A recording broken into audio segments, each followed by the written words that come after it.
Do I qualify for maternity leave pay? How many holidays do I have left? How do I file expenses? For ops leaders tasked with delivering more for less, HR Harriet really is a silver bullet.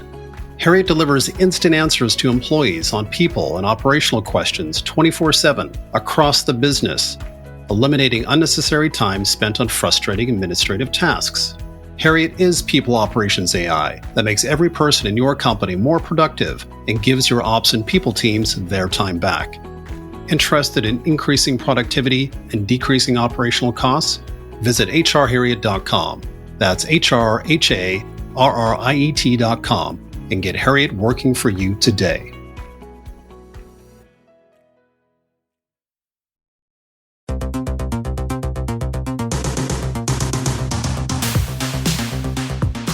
Hello, everyone, and welcome to another episode of the Operations Room, a podcast for COOs. I am Brandon Mensinga, joined by my lovely co-host, Bethany Ayers. How are things going, Bethany? They're going better this week than last. I had yet another cold. I'm just so tired of being ill, but otherwise it was fine. I finally have some energy back. So I have some news. As I've shared on the podcast before, I was going for the CEO role, and we didn't know what was going to happen. And then if I just wasn't going to get the job, I was going to have a gap year. Gap year, yes, just like a 22-year-old. Exactly. And so started being very excited by the role. Then it just kind of dragged on. And then I had my gap year idea. And so then I was a bit more relaxed about it. And last week found out that I can't remember what the term is, not going to proceed with me. And I said, going to proceed with the other candidate? No. Going to proceed with the 3 new ones? No.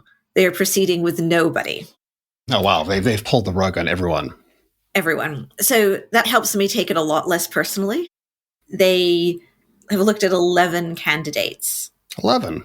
11. And only 2 of us got through to the second stage, and nobody's gotten past that.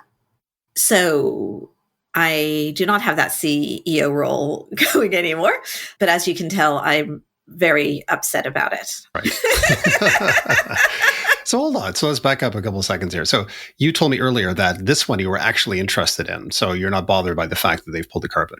I think part of it was that I have my gap year idea. And another part was when we spoke about this before, I was really missing being consumed by something and caring and thinking. And in the meantime, I've created this course on wow the board and supercharge your career off the back of the free sessions I'm giving. And it's consuming my brain, and I'm interested, and I'm thinking, and I'm learning. And so then suddenly the CEO role seemed like a bit of a distraction and a departure from something that's starting to be interesting that's unfolding. Okay, that makes sense. So yeah, it's nice to have a rekindling of interest in something. And it sounds like you have, which is great. And I guess slightly fascinated and slightly disturbed at the same time when companies decide to use an executive recruiter, pay a lot of money for that in terms of a retainer, put forward a bunch of candidates, waste a bunch of time. In this particular case, did you get any feedback as to what the scenario was? So I got very little feedback. And it's not that they have decided to close the role or they're going to postpone recruiting. They're just going back to the drawing board and are taking as long as it takes to find the right candidate. So that is my bigger news. Whether or not I'm going to do my gap year, I think I am, because we've had no summer. And the idea of December right now just makes me cry. It's just been so cold and wet and miserable. And I'm just thinking, December, you add darkness into it. And I just don't want to.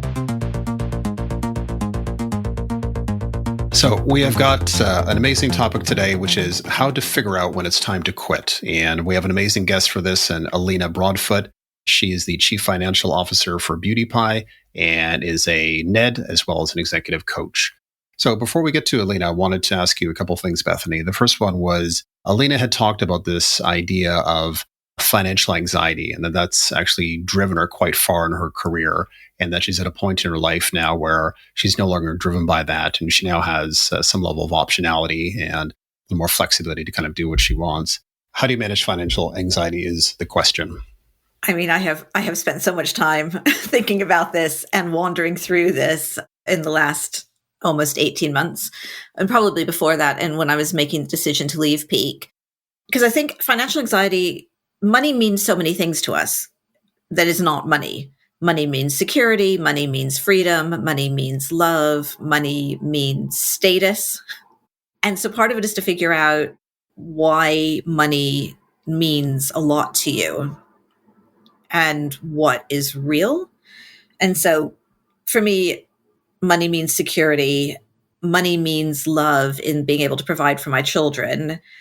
And for a very long time, money didn't mean status for me so much as like winning / A star, A plus behavior. I am a top performer and therefore I should earn my potential. And if I don't earn to my potential, I am wasting my potential. It's like a real story going on in my head for quite a long time. And so it's been unpicking all of that and realizing, what do I actually need and why, and what do I prioritize in life? I still go back and forth. Like, I have done things like look at all of my savings and calculated, if I wanted to spend however much a year I want to spend, how many years do I have in savings? And that has helped calm me down somewhat because I'm looking at reality.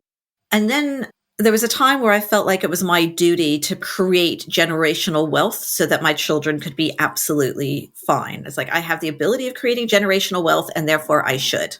And I actually talked to the kids about it. And it was a few years ago. And my kids just, I mean, partially they don't understand, but partially my son, my at that point 5'3" son was like, don't worry, I'm going to get drafted into the NBA and then I'll take care of you.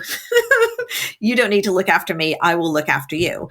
And my other son is like, I'm going to be a YouTuber and I'm going to be very famous. So instead of being an actor and a musician these days, it's being an influencer / YouTuber. 100%. And basically, I don't need you to look after me. I want to look after you. And it took a while for me to actually hear what they were saying and realize that creating generational wealth, although it sounds amazing, takes a huge amount of agency and purpose away from your children. Some of the most unhappy people I know are people that don't have to work and never had to work. And they've come from a lot of money and they don't know how to handle it and they don't have an identity and they're trying to be good people, but they don't really understand and they don't have any purpose. Yeah, they don't get it.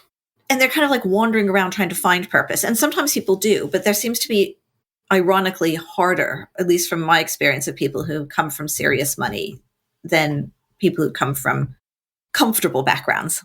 So I have stopped worrying about how much we're going to leave the children and how to put them into the best position possible. And that's been very freeing. And so I can just look at reality and know that we're going to have enough and we can't take it with us. And then also one of my children is adamant he's not having any grandchildren and the other one isn't sure. So like there could very likely be no need for anything come another generation. And so how do you feel? Because you've had to deal with this as well. I go through phases of feeling really good about things and good about my fortunes, not fortunes in terms of money, but just my fortunes in terms of life and circumstance. And I've been very lucky, I think, to be in a position where I've been able to earn what I've been able to earn. But equally, I've gone through phases of panic as well, where I recognize that sometimes we're overspending. And I feel like in particular, the last year and a half with more of this consulting fractional piece, the anxiety is more ever present, I would say, simply because I think as a male, for better or worse, it's very much ingrained into me in the sense that I feel like I have to be a provider. Like that's one of my roles. And as a provider, if I'm not providing or providing in a substantial way or that's strong enough, it's very personal, I guess, in terms of affecting me and feeling like I'm not doing what I need to be doing at a very basic level for the family. And I think the other reflection, at least for me personally, is that if I go back into where I came from not money, where we're renting throughout my existence as a young person, living from house to house, sometimes having food, sometimes not. For the most part, we had like electricity, but occasionally it was cut for a variety of reasons, this type of scenario. So I think when you graduate from high school and you graduate from university with that thing in your mind around finances being very real and it affecting the family in quite dramatic ways, it drives you. And I think ambition drive, focus. A lot of it came from my upbringing. But I think my pure ambition and drive has helped me to get to where I'm at, recognizing that financial security matters, being a provider matters. And it's kind of got me to where I've got to, I guess. That being said, I also recognize financial anxiety is like not a desirable state to be in. So to be able to get past it at some point would be a great position to be in. Well, thank you for sharing. I've learned more about you now than I think we have in the first 49 episodes. One other thing I would tell young people as well, and I think I've only recognized it as I've gotten older, is that when you're in your 20s, you graduate, you make very little in terms of your employment and your income. That's just the way it works. In your 30s, you're starting to get to more of a middle management position, but you're still making chump change effectively. And I think it's only once you hit the 40s where properly you're starting to become an executive in companies where suddenly your income and your compensation starts to skyrocket. And it happens kind of at the right time because, you need to get a house, you have a family, this, that, and the other. So it comes in handy at that point. But I don't think you realize the magnitude of the difference between your income level when you're 20 and 30 versus 40 and onward. It goes up dramatically, as do your outgoings. And that's the part that always just kind of confuses me a bit. But going back to what you're saying about as a man being a provider, I definitely would not be able to be in the position that I'm in now were we not a double income family. I really do feel for men who don't have wives who work, because it's a huge amount of pressure to be on one set of shoulders and not on two sets of shoulders. Like, it's not, having a wife who chooses not to work and could go and suddenly earn the same income, but you have somebody who just doesn't have that same earning power if the family ends up in a bad situation. And so I'm very grateful for the fact that we are both high earners. It has been incredibly difficult, and we've needed to have nannies and we've needed to have support to do it all, but it makes it a lot less pressure on either of us. It's hard for me to imagine growing up now with the circumstances that we have, because it feels like it's almost like a necessity to have two solid incomes in the household to prosper, to be able to buy a home. So to your point, I think it feels like it's less of an option these days as opposed to anything. Alina talked about being institutionalized at Virgin, having been there for over a decade and really lacking the confidence to see that she could be effective elsewhere. How do you give yourself confidence that you have value, you have skills, they aren't tied to one company, and that there's a whole range of possibilities out there? How do you give somebody confidence where they feel like they can actually take their skill sets, take their value, and go elsewhere and not feel like they're somehow tied to the company that they work for? So I think I have two answers to this. The the world ending financial crash, whatever we're dealing with now, and the post in the new world. In the pre-world, I'm giving this advice still because hopefully at some point we'll get to we'll get out of the doldrums that we're in now, is to just leave your job and leave that world that is knocking you down so much. My experience, and I've had this in different ways, work and personal, is how much we create and give meaning to the world that we're in and how small that world is. And so in the work environment, the people there are very real to you. Everything that's happened, every time that you're knocked down or supported, reinforces that this is all of the worlds must be like this one, because this is the one that you're experiencing every day. And yet when you leave it, at least when I've left it, within a week, 2 weeks, those pressures, those stresses, those people, those dynamics, those politics, those criticisms, those praises are utterly irrelevant. I'll have people get in touch with me and try and share office gossip, and it's wildly interesting, but nothing like it was 2 weeks before. And so quickly, you can rebuild yourself into the new world and create new worlds and find your inner confidence. I wouldn't suggest in the current market to just quit, because as we discussed before, it's a pretty tough market. But I would take that learning of making your world bigger and having your current job mean less, do that in other ways. So one, just become aware of the fact that you're making your job mean so much more and creating your self-esteem and your identity around it. And then secondly, mentoring other people in other companies is one of the best ways of going, oh, these people know nothing. I know something.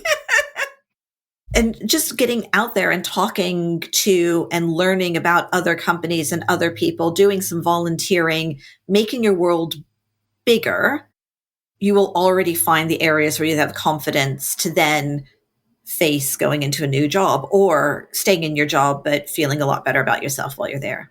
I think having peers around you in some form, around communities of interest to you, to expose you to other possibilities, other work environments, whether it's mentors or networking or communities or what have you. I think just that expansion of your world is so incredibly important to make you realize what you have and what you don't have and what is possible that is out there for you. And I think, basically you've just teed it up perfectly to support our sponsor and the COO Roundtable as an opportunity. Yeah. I guess the other thing that I think about is I think scale-ups, for better or worse, is good for this because there's a forcing function that happens in scale-ups. You don't necessarily get in bigger corporate companies where you can work for a version for 10, 15 years and not even think about it. Whereas in a scale-up, they're designed to not live that long, or your existence is not designed to last that long. So whether you like it or you don't like it, it kind of doesn't matter. You'll be forced within some duration period to leave that organization, whether it's by choice or not. Just having that versatility of experiences is huge. Although you can still lose your confidence towards the end of it. Yeah. Or at least I have. So the core question here is, what have you learned along the way about when it's time to leave? What are the markers for you in terms of when to leave?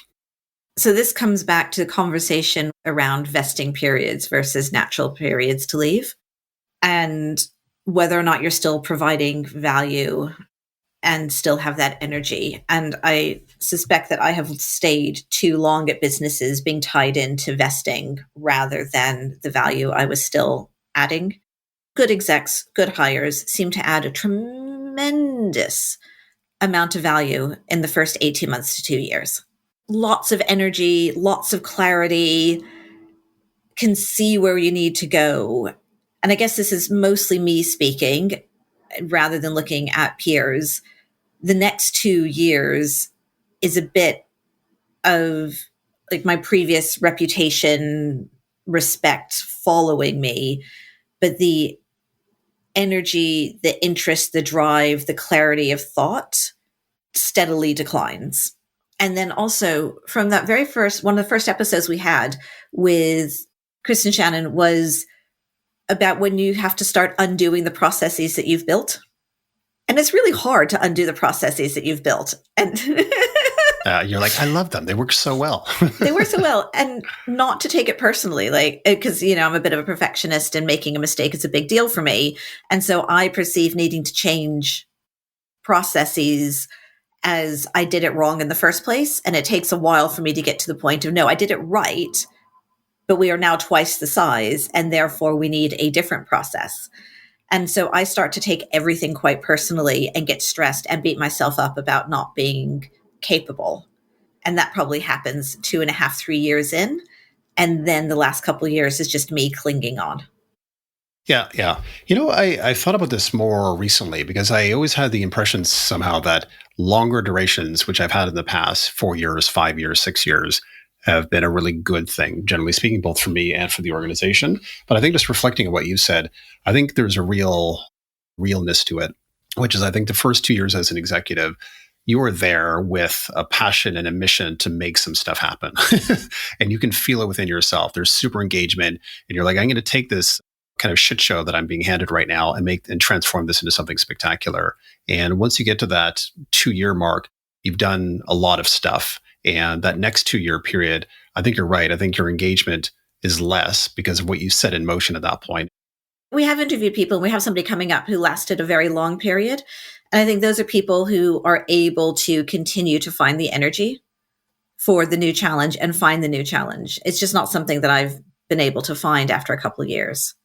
I think it's almost like being kicked in the ass to realize that you have to find the next challenge. I think you need to create an environment in which people can work together to see the next challenges rather than it being all on one person's shoulders. Because after you've come in as an exec for that first couple of years, loads of experience, it's really obvious what needs to get done, and you do those things, then it's hard because, to my earlier point, you've become part of the world that you're in, and now you can't see out of that world the other possibilities. And I think that businesses should think about, maybe the ones that are successful where people last many years, have created the environment where you can come together and all work on seeing the future together and then reinvigorating what needs to get done next rather than it being you by yourself. And it goes to the Rumsfeld, knowing what you don't know, knowing what you know, knowing, so I think there's a lot of the don't know what you don't know elements that you need to somehow pull in as well, because otherwise you just get a lot of groupthink. Yeah, about what you've done and the past to some extent. So what is the right way to leave an organization? Professionally. Don't burn bridges, be magnanimous, work on having successors, or if it's somebody who's coming from externally to replace you, protect your people and explain who's good and why, but be balanced about it, proper handovers, and really make it clear that you've not lost faith in the company, that this is a decision for you for the future, not a reaction to something that's happening in the company. And why does that matter, what you just said? Because I'm assuming that people who are listening are C-level. The CEO is the main most important person, but then after that, the COO is next. And people love a bit of gossip. People love drama. No matter how well the company is doing, people will see your departure as something exciting and salacious and dramatic, and the gossip will happen. And so to keep that gossip as minimal as possible and people focused on the mission, it's important to not feed it. Because at the end of the day, as a CEO of the company, it is extremely important for your career progression to have really strong relationships and referrals that are backing you. Because at the end of the day, whether it's referrals that you're providing for your next employer to your current employer, or whether it's them doing back channels on you, which they end up doing for the most part, you want to make sure that you have really good, strong word of mouth around you and not burn bridges, to your point. And irrespective of what's happened in your career at your companies, for good, for bad, for ugly, it doesn't matter. To your point, you need to be magnanimous. You need to make sure those relationships are as strong as they possibly can be, and to make sure that your word of mouth referral network, both known and unknown, is rock solid. It matters so much, especially as you get more senior. I think if you're more of an individual contributor, you can get away with a bit of burning of bridges to some extent. But once you become a senior executive, any burned bridge will come back to haunt you in some ways. And I know that I've done referrals for others where they have burned bridges, and I have not been shy about expressing that to the person that's having a call with me.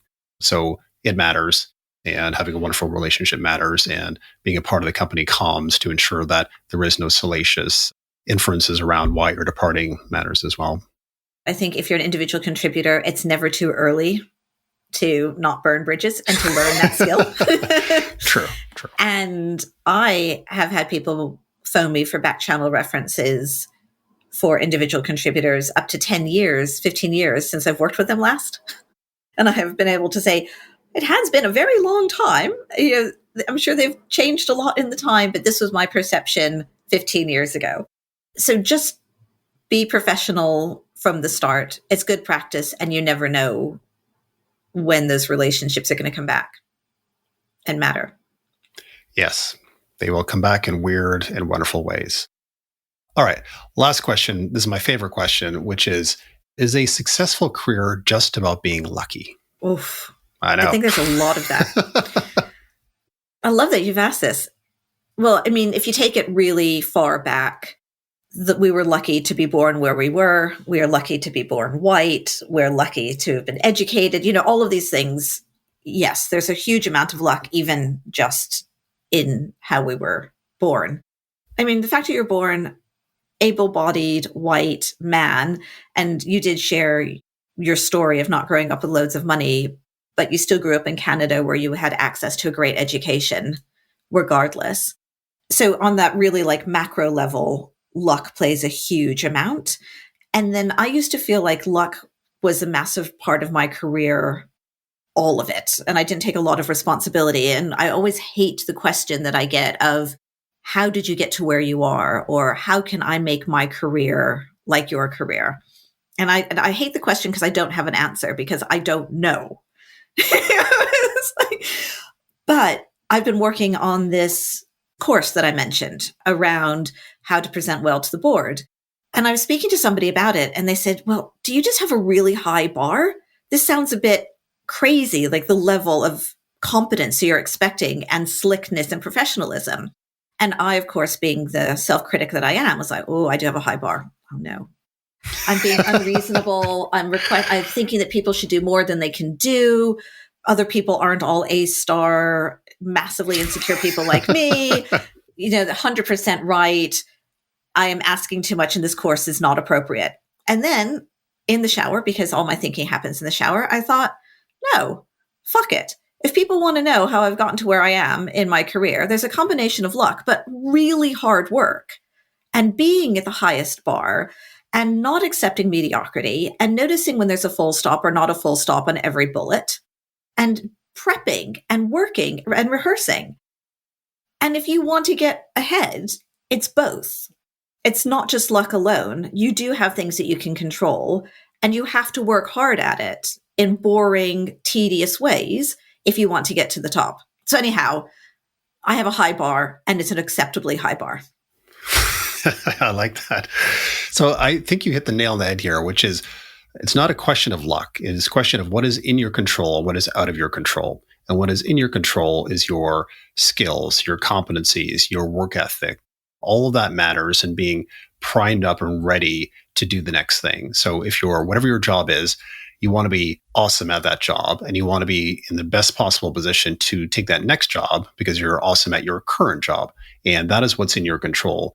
What is out of your control is company circumstances, the market circumstances, people around you, et cetera, et cetera. And really what you're hoping for at the end of it is a combustion of being at the right place at the right time with the right skill set, which is you, and bringing that to the table. And when that happens, magic happens.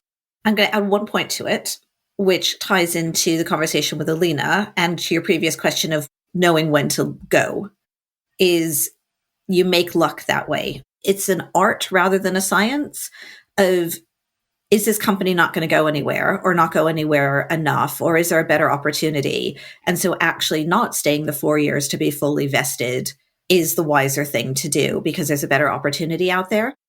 I find that the people in San Francisco or Silicon Valley are very good at this, but almost annoyingly so. If you look on their CVs, it's like every 18 months to 2 years, they're switched out and out and out and out because they don't want to be millionaires. They want to be billionaires. And you have to like find the right luck.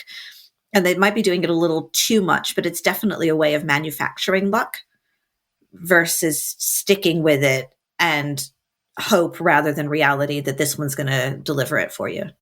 I don't know who told me this, but somebody was saying to me that in Silicon Valley on the West Coast, you have a lot of people that focus on specific ranges. I'm Series A to Series C, and that is what I do, and I do that over and over again.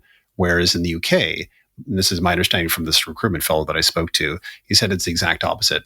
Nobody wants to be pigeonholed into a band. They want to be the person that can go all the way, and that we haven't learned our lessons here in Europe, which is if you want to manufacture your luck, as you just talked about, hit your sweet spot, hit your range, and get up to bat again and again every 2 years with that specific Series A to Series C company to get one to land. Yeah, do that instead of 2 companies in 10 years. That is some good, solid advice. So with that, why don't we go on a quick break? And when we come back, we will have our conversation with Eleena Broadfoot.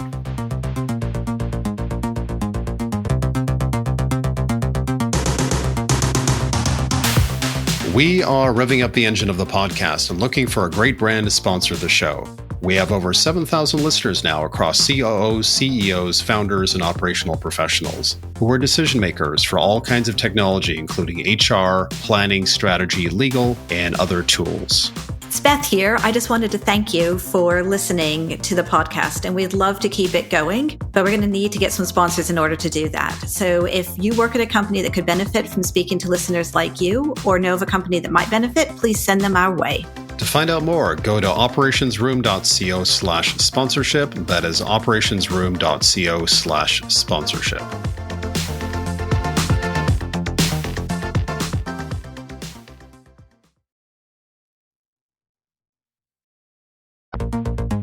I think for the first time in my career, I am very lucky to not be financially anxious about what that next move is. When I look back at all the times when I've changed roles in the past, I've had quite a lot of financial anxiety, actually. And so always that sort of like, what is coming next, which, in one way has kind of fueled ambition and wanting to kind of like, have as many conversations as possible. But actually, I think it didn't allow as much as time and space to see what other things might come up. I really found your insights around moving businesses and also time interesting, because you've worked predominantly with slightly bigger businesses than I have. But as listeners will know, one of the things I'm always struggling with is, do I like businesses until they get to about 300, 400 people and then dislike it because they're too big? Or is it because I've been at a company for 4 or 5 years and I just don't like being at a company there anymore? Why do I have an urge, and therefore other people as well, to leave companies after 3, 4, 5 years? And why do you have an urge to leave companies after that time? When I was leaving Virgin, and absolutely no regrets for staying at Virgin for as long as I did. But it did mean that because I was so institutionalized, it was very difficult for me to kind of move and kind of contemplate what else might be out there, almost like a lack of confidence, really. There's a bunch of different tools, but also like, I wanted to take a bit of time out, do some personal development, but also I made quite a strong commitment that's kind of stayed with me throughout the last 10 plus years since moving. And I think I just witnessed the younger generation kind of chop and change careers and jobs a lot more easily than I kind of felt. I was so committed, so invested. I felt like the place is not going to cope if I leave, all of that kind of stuff. And actually, I saw all these other people kind of leaving effortlessly, seemingly, and some great opportunities out there. And so I said the things that I really wanted to focus on was like, am I learning? So growth became a really big, important focus. It always had been, but just actively kind of tuning into that and saying, in this new role, am I going to learn something new? What am I going to learn from this kind of process? What's in it for me? But also from a company perspective and a business perspective, what value? Like, am I going to be adding value to the business as well? So it's all very well to be going and to be learning something new and exciting, but actually, is it useful? You want to make sure that you want to be able to kind of like add value. And by value, like the valuation of the company, like really kind of making sure that you're working on things that is important, not just from my perspective, something that is not really going to swing the dial just for me, I think. So seeking things out that kind of pushed my limits as well, like stuff that I'd never done before. I think actually when I got called about the Trainline IPO to kind of help project manage that process, I remember literally saying, sounds like fun. How hard can it be? And I'm guessing very hard. And therein for the next 6 months, I was working 7 days a week around the clock. So, but I loved it. I was a total deal junkie. So great experience. So what I'm curious about is when you go back to those Virgin days, you've been there for such a long time period. What was the criteria or set of thoughts that were flowing through your mind that tipped you over to say, look, the fact of the matter is I've been at Virgin for 12 years and I have to leave? I would say it was an 18-month kind of process, actually, from when I decided and was kind of looking around the rest of the group and thinking, do I want to stay here for the next 10 years? Because there are a lot of people who live and stay with the group for a long period of time. And I felt like the opportunity for me to kind of continue to grow at the pace that I had done was not as exciting. And just the reality was the group was not adding new companies, all of that sort of stuff, new opportunities as they had done in the early 2000s when I joined. So I think it was a combination of sitting there thinking, what is coming next? Could I stay here for the next 10 plus years again? And thinking, actually, no, that's not what I'm after. Like, I think I'd kind of exhausted the opportunities there for me. And I could have stayed, absolutely. And some people make that choice as well to kind of take an easier path as well. I think I could have just accepted this is where it was going. And the group Virgin Limited Edition was adding a property once every couple of years or so. So there was also another catalyst, which was a very strong one that also I'd say probably was the one that kind of tipped me as well, is my kids were young at that stage. We were in primary school and my eldest daughter was just about to kind of transition into high school. And I'd been traveling quite a lot with Virgin Limited Edition. We had properties all around the world.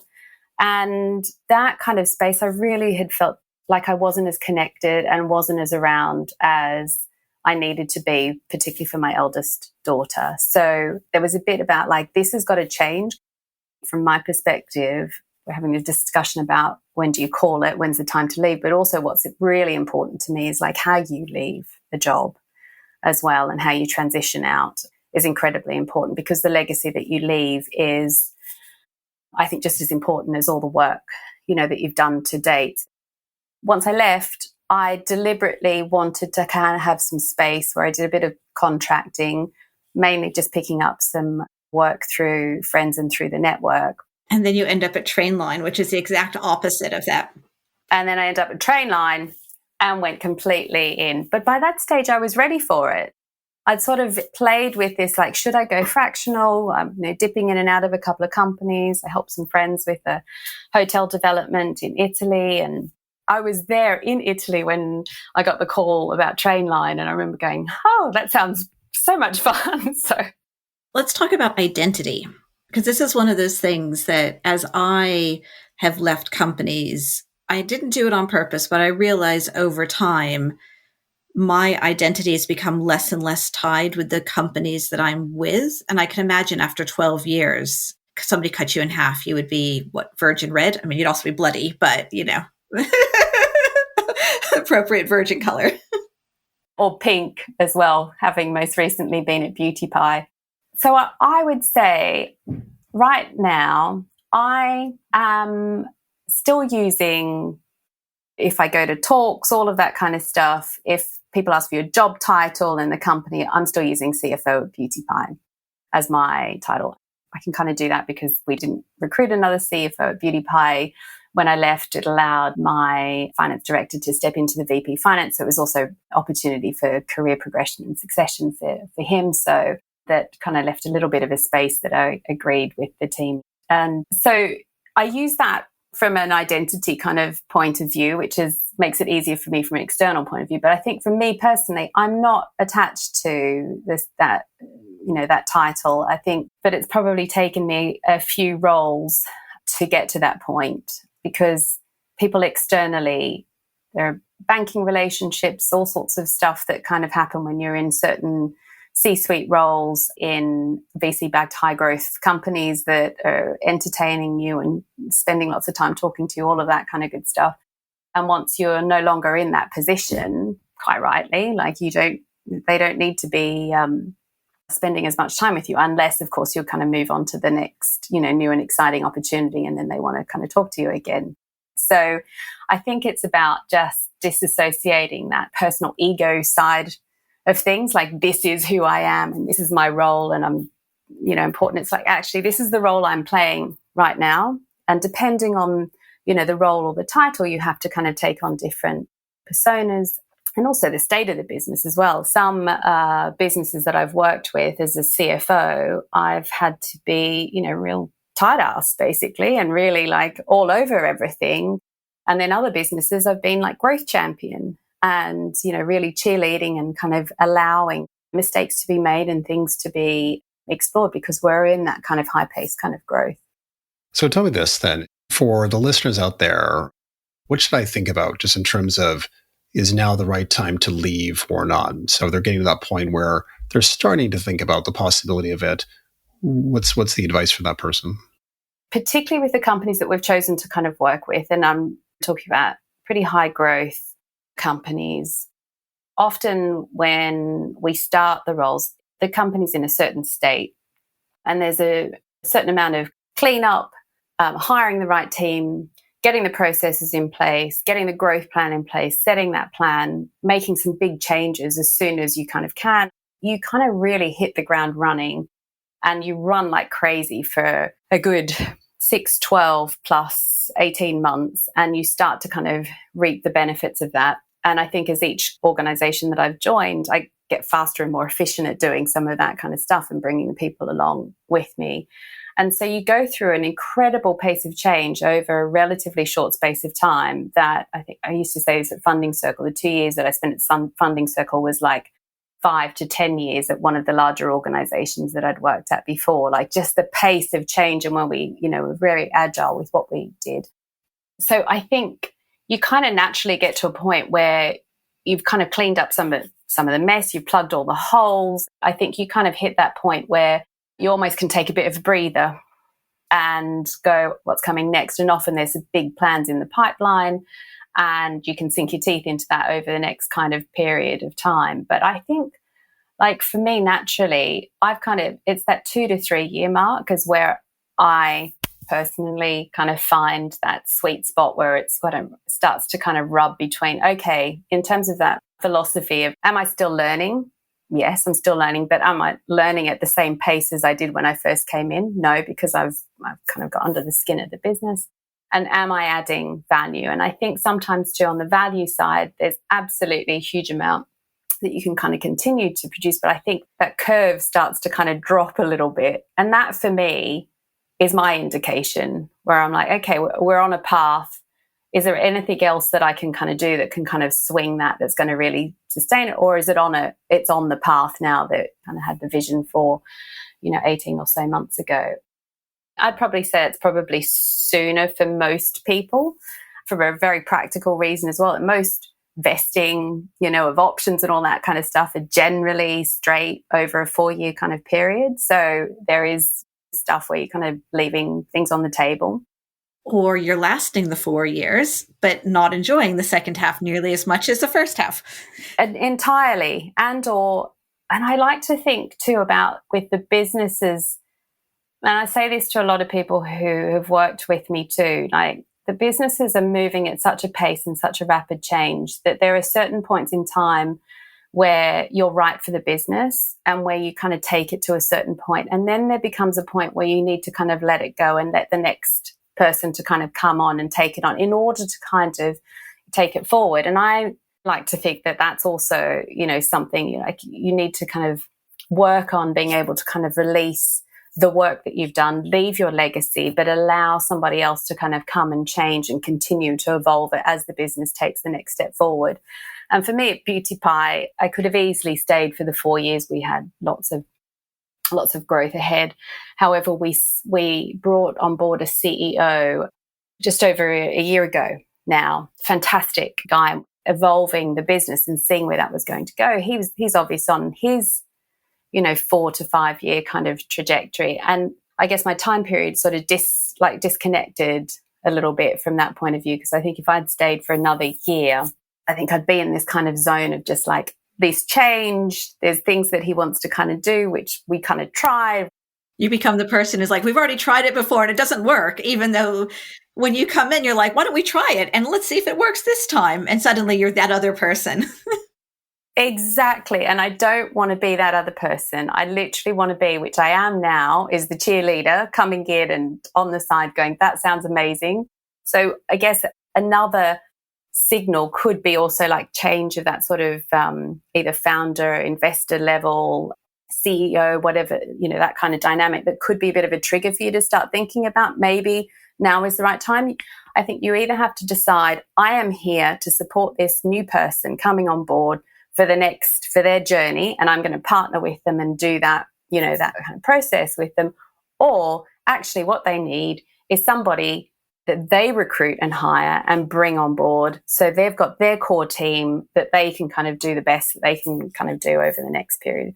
And from my perspective, my option should be good, right?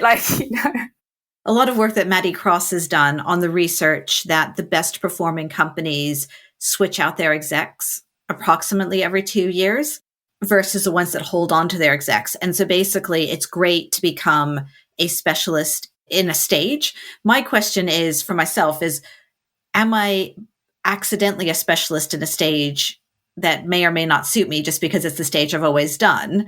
And I've never really had the patience to carry on to the next stage. And like, had I had my big career break at post Series C versus post Series A, would I have a completely different stage that I'm specializing in?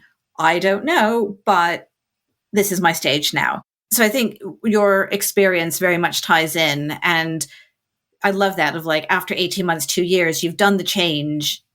And now it's time to let somebody else join who's excited about that next stage and be able to go and do what you want next, which you see way more often than the people who start at 3 and go to 3,000. You see them, but I guess it must be like a tremendous amount of learning throughout, because I agree about needing to learn. The other element that we haven't talked about, but is what has put you in a position where you don't need to rush to your next job. And I have that position as well, but mine was lucky and accidental because it was the first stage of my career. And people in the Valley are so good at this. Is it luck, or is it that you're kissing enough frogs that you get the frog that turns into the prince because you're spending 2 years vesting well and moving on?